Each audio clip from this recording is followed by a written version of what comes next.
we're going to take it to kind of a left brain side. So when I get this question of, man, there's all these bad things going on, what should I be doing with my finances? I think you've seen a really great explanation, but I'm going to take it a little bit of a different direction, because the way that we're going to deal with this, what you should be doing with your finances is, first, we've got to find your calm. Okay. And it's very difficult if you're watching CNBC or if you're seeing a lot of the news, particularly if you're watching it, not just reading it. It becomes very difficult to remain calm in these markets. And this is what we're focused on. My wife has learned not to send me to the grocery store when I'm hungry, because I'll come home with half the store.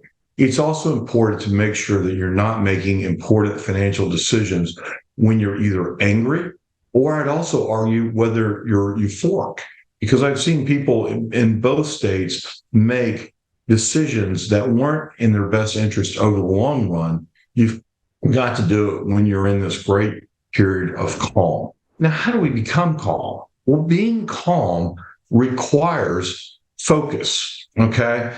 And I love this quote that arguably one of the most important skills is controlling your attention, where your attention, where your focus is, what you're looking at.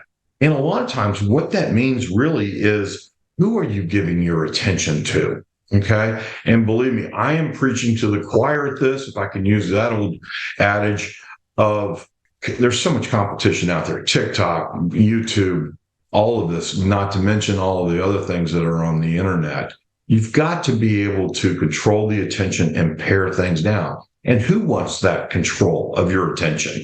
Here is the key part of it. It reminds me of a casino. You know, if you go into a casino, you literally can't get out of there. You can't find an exit. And if you do, you've got to walk by all of the other gambling machines. They don't want you getting out of there. They want your attention in the casino. You got to realize you've got to be able to turn this off. And I want to make a suggestion to you that has helped me. Read your news, okay, and put less time into watching. I understand that watching news is much more entertaining, but what I find is reading the news takes a lot of the vitriol or the passion out of it and makes it more neutral. So one of the things that you've seen out of Will and Ryan's presentation is a great deal of the study of history. And I believe that wise people study history. This is why Will and Ryan and Christine are going back and they're taking a look at what has happened in the past, because those who study history have a fairly good understanding of what's going to happen in the future.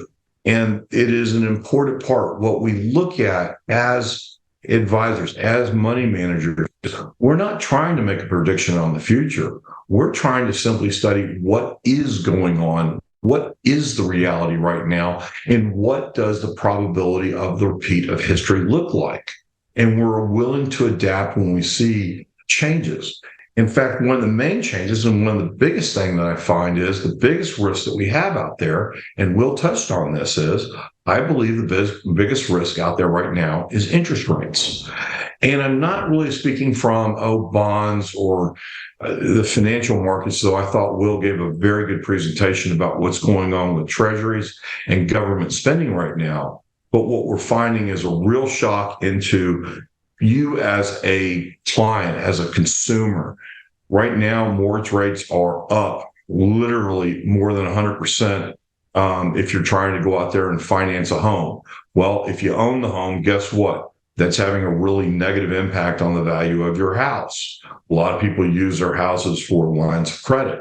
Lines of credit typically are variable rates, and they are going up and down. So it is a huge impact, not just into the financial markets, but into our daily lives. But I think it's really important that we remember that we are on a journey. And I use this picture basically in the last presentation. I want to remind people that when you're out there, and this is to me a reflection of life, there is a horizon out there. We all have a different destination. Our destinations are typically something that we cannot see, and that we need to be focused on that and to have your finances in line with your values and the goals It's going to allow you to deal with the difficult times, because not every day is going to be a calm day and you see a sailboat going like this. I always like to make the comment, everything on a sailboat breaks, and it normally does it at the least convenient time. We're here to help you with that journey. You see the steps that we're taking as financial advisors through the investment advisory, how we manage money, but also how we work with our clients through good times, bad times, difficult times of life. We are here to help you.